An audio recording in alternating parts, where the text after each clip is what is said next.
Welcome, I'm Andre White, electrical installation instructor here at the Lloydelsville campus of the Eastern TVET Institute. This is a second of a two-part video that looks at a single-phase distribution installation. In part one, we looked at how to mark out and measure for a single-phase domestic installation as laid out in the GS21 Government Regulations Guidelines. In part two, we'll now look at how to actually install a single-phase installation. At the end of this video, you will be able to select and fit the correct safety gears for the outline task, select correct tools and material, adhere to occupational health and safety regulations, handle material properly, utilize basic tools, equipment for installing electrical, electronic apparatus, machinery, fixtures and secondary wiring. Let's head straight to our installation process. For the lines, you'll be wiring from the potted to the metering socket and also the earthing system, and you will be also connecting the circuits within the distribution panel. So you took off the potted and you'll be demonstrating how to properly fish through wires. He first passes through the lead wire, in which you'll use to fish through the others. He creates a knot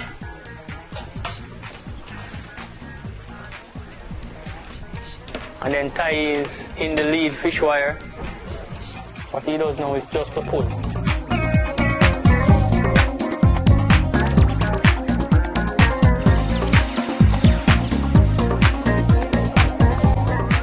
A combination plier is an electrician's best friend. It can be used to twist, strip, and cut. Always pull away from your body for safety. So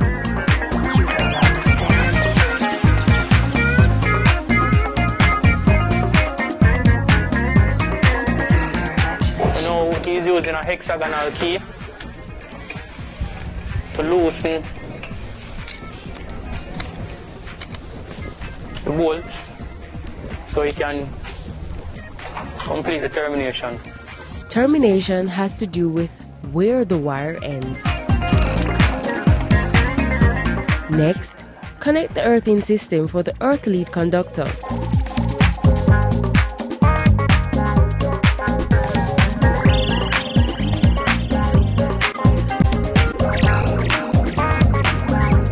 And a phase conductor, which is the red wire, should be placed on the jaws on the immediate left and right. This is to simulate what takes place outside. A line side, I have a load side to the metering sockets.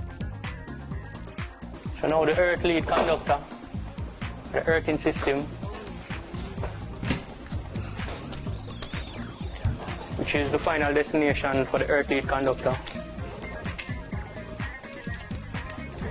It's being connected now. So what happens, this wire, the earth lead conductor, leaves the installation and goes outside.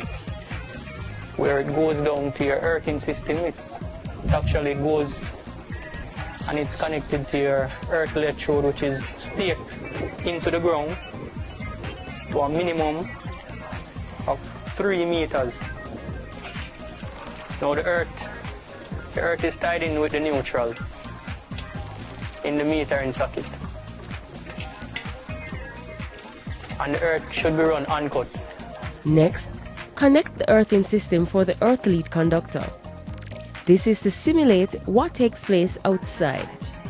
The phase, neutral, and earth is passed down to the distribution panel. The black is the neutral. Does not have any insulation around it. We call that the bare copper.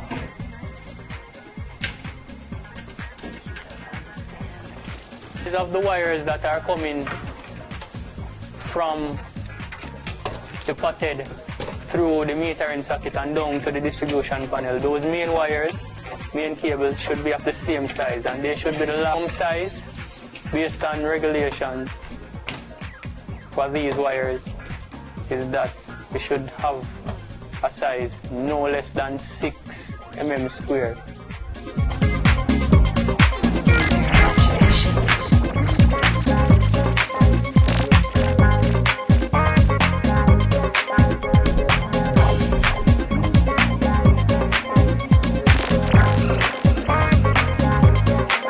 Now, we'll connect the metering system on the load side.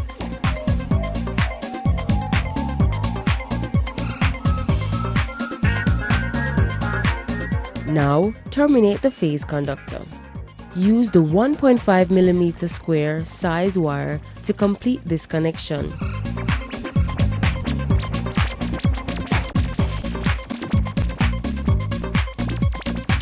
Ardell is going to affix the pothead.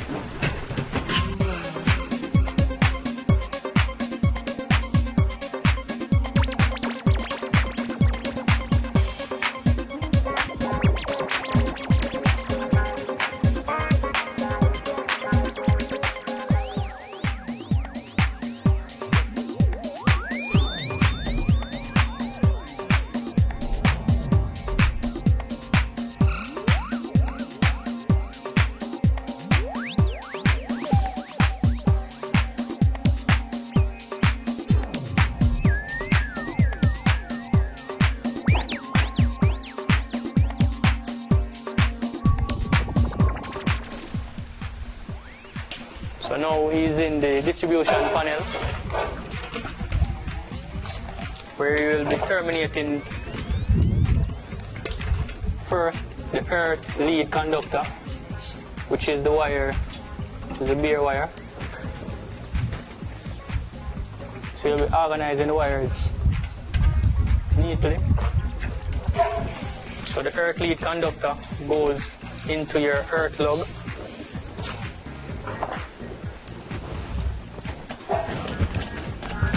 Use your imagination. Use your imagination. Use your imagination. Use your imagination. He's terminating the phase conductors. So regulation states that this should be terminated. The main should terminate underneath some form of disconnect or protective mechanism, which in this case is a circuit breaker. So the size circuit breaker which is being used right now is a 30 amp circuit breaker. Here, it should be a largest size breaker, and the breakers are normally sized based on amperage. So the 30 indicates 30 amps. This breaker should withstand current not exceeding the 30. Use the 1.5 mm square size wire to complete this connection. You don't understand.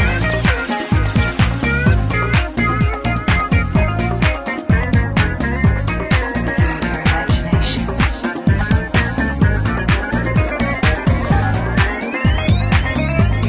You don't understand. Use your imagination.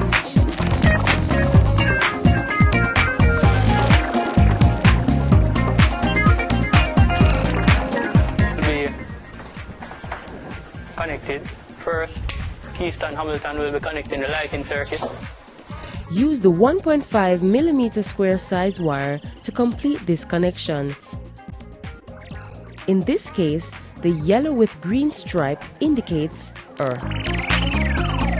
Born into a new world.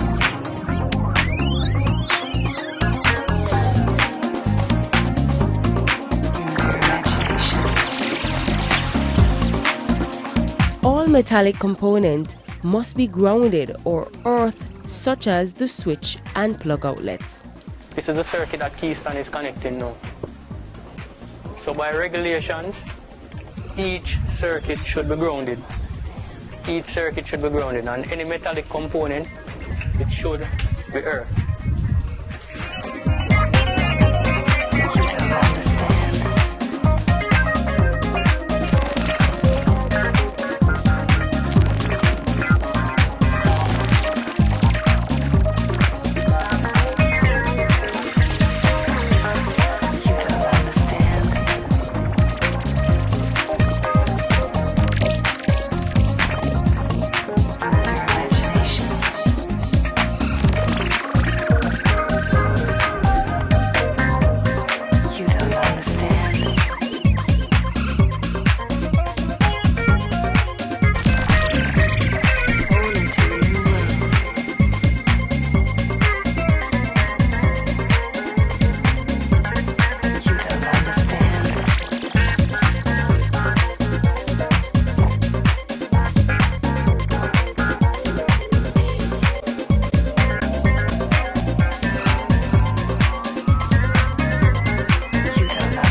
So he's now stripping the wires.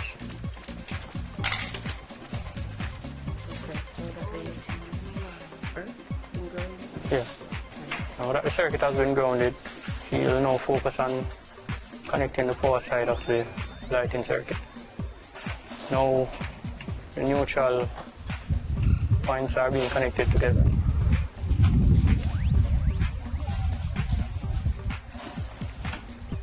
He's twisting the wires so that he can connect the neutral coming from the load or the lamp beneath the connector bar, which is the white. This is so small he'll use a terminal screwdriver. Use your imagination.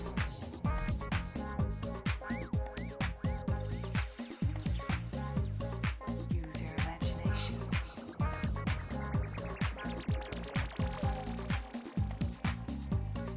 Use your imagination. Use your imagination.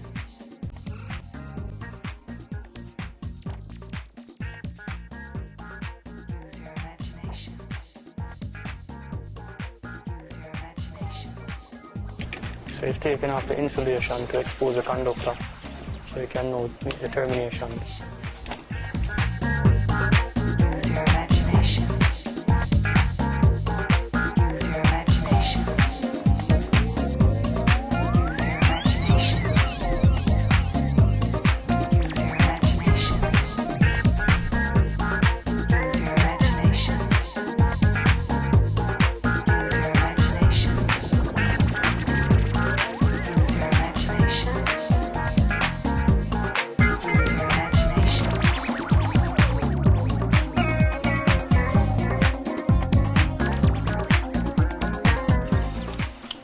Again, regulation states that every electrical component should be grounded. Now, within the sheeted cable, you will notice that we have two different coloration wires. We have the blue and we have the brown. So, it should be noted when dealing with these colors. Brown is phase, blue, neutral. Jerome Smith is connecting the 110 convenient plug outlet. So first, he has to ground the receptacle. So within the twin and earth cable, you have a strand of bare copper, which should be affixed underneath any metallic screw. And also the plug has a screw designated for grounding. You also should connect that directly underneath. So Jerome is using the wire stripper right now, which is another tool which can be also used to strip wires and also cut wires.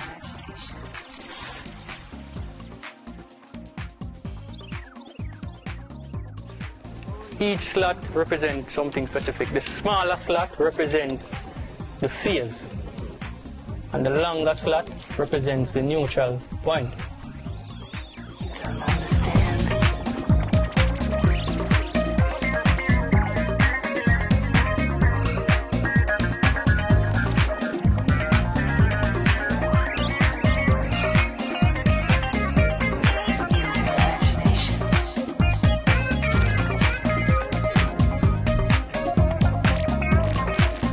Now we'll move on to connecting the 220 plug outlet.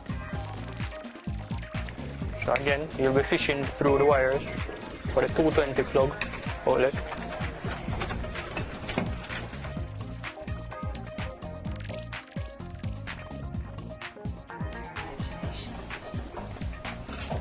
So first you'll strip the end of each conductor, strip them.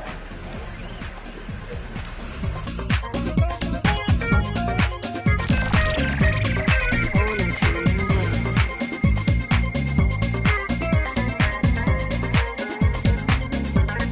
You don't understand.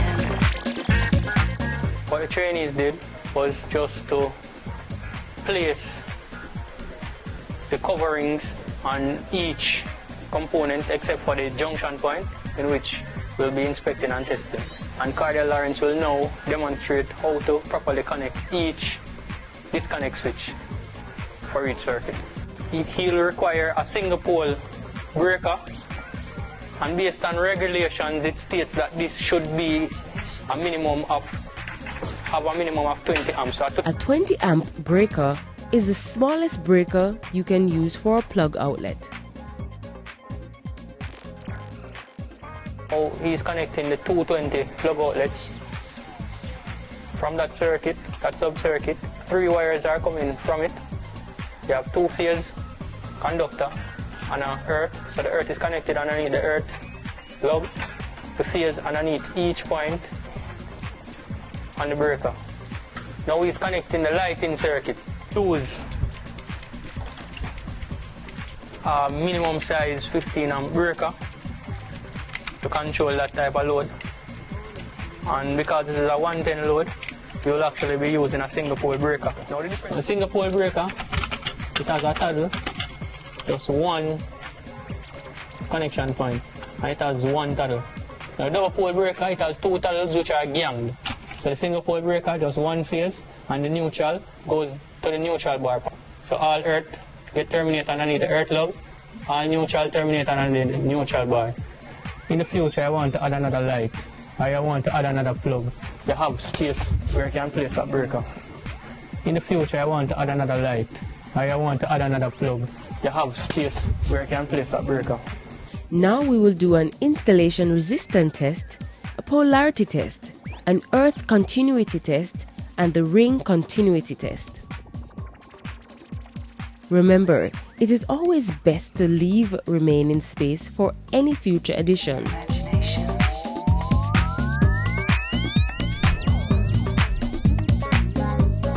Use your imagination.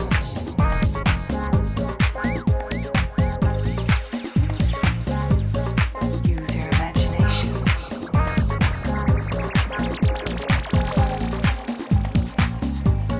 Use your imagination.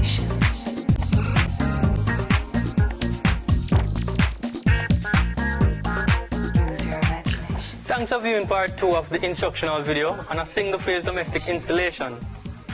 Let's recap.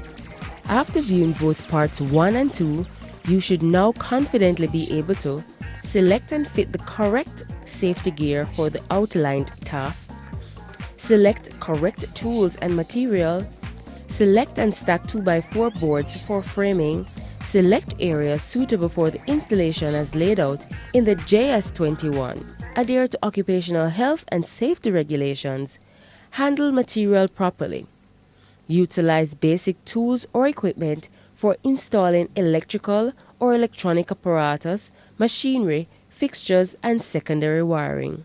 We hope that this was informative and that you will be able to correctly and safely install a single-phase system according to government requirements. Until next time, ciao.